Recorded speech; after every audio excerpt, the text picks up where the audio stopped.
আসসালামু আলাইকুম গাইস, সবাই কেমন আছেন? অনেকদিন পর একটা ভিডিও নিয়ে আসলাম আজকে। তো আমি এখন যে জায়গায় আছি, আগে ছিলাম শহরের সাইডে, এখন একেবারে গ্রামে আসছি। তো আমার বসে যে জায়গায় নতুন কন্ট্যাক্ট কাজ পাইছে, তো ওই সাইডে এখন আসছি। তো এই কাজের সাইডে এখন আছি। এখানে এটা পাহাড়, হ্যাঁ। এই এই যে চারিদিকে দেখেন জঙ্গল, কোনো বাড়িঘর কিচ্ছু নেই, একেবারেই একটা পাহাড়ের মাঝখানে। হ্যাঁ, এটা পাহাড় কেটে এখানে গাড়ি পার্কিংয়ের জায়গা করছে।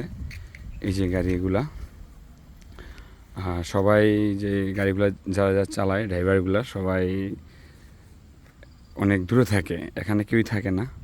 তো এখানে শুধু আমি একাই থাকি। তো এই যে আমার রুম এখানে দেখেন, আর অনেক রৌদ্র, রৌদ্রের তাপমাত্রা 42, 43, 45 এরকমের হয় এই জায়গায়। আর পাহাড়ের উপরে তো অনেক রৌদ্র। তো এই যে গাড়িগুলা এখানে পার্কিং করার লাইগা এই জায়গাটা খালি করছে, পাহাড় কেটে মাটি কেটে জায়গাটা মাঠের মতো করছে আর কি। এই যে এটা একটা মাঠ, এই যে এখানে দেখেন, এখানে একটা বাড়িঘর নেই, একেবারেই বাড়িঘর নেই, নিরিবিলি। তো এই যে এই রুমটা বর্তমানে আমি এই রুমে থাকি এখন, এই রুমটা আমার।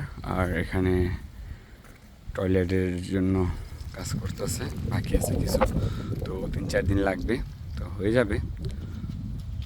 আর এই যে দেখেন, নতুন তো তো সময় লাগবে এখানে রুম করতে। তো বর্তমানে কেবিন, তো আমার কেবিনে এখানে বর্তমান কারেন্টও নেই, তো আমি জেনারেটর দিয়ে, তো এটা আমার জেনারেটর, হ্যাঁ, জেনারেটর দিয়ে আমি মানে চলতেছি বর্তমানে। তো এসিও আছে, হ্যাঁ, এখানে এসি আছে, সব কিছু। আসলে নতুন আসছে এখানে, তো এখনও রুম কোনো কিছু ঠিকঠাক করা হয় না, আবার তো এইভাবেই আছে। তো এখানে আমাদের রুম করবে, তো 10-12 দিন লাগবে যে জায়গায়। তো রুম করতে আরও 10-15 দিন লাগবে মাল সামান আসতে আর কি। তো যাই হোক, সবাই ভালো থাকবেন। তো অনেক দিন পর একটা ভিডিও নিয়ে আসলাম আর কি আপনাদের মাঝে, মানে কষ্টের মধ্যে আছি, তো তো কষ্টটা শেয়ার করার জন্য আর কি।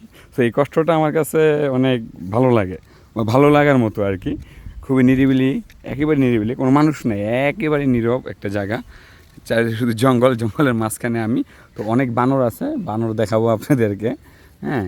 তো অনেক বড় বড় সাপও আছে, তো দেখাবো নেক্সট টাইমে, যখন সাপ চোখের সামনে পড়বে তখন আপনাদেরকে আমি দেখাবো। বিশাল বড় বড় সাপ আছে এই জঙ্গলের এখানে। তো যাই হোক, সবাই ভালো থাকবেন, আল্লাহ হাফেজ।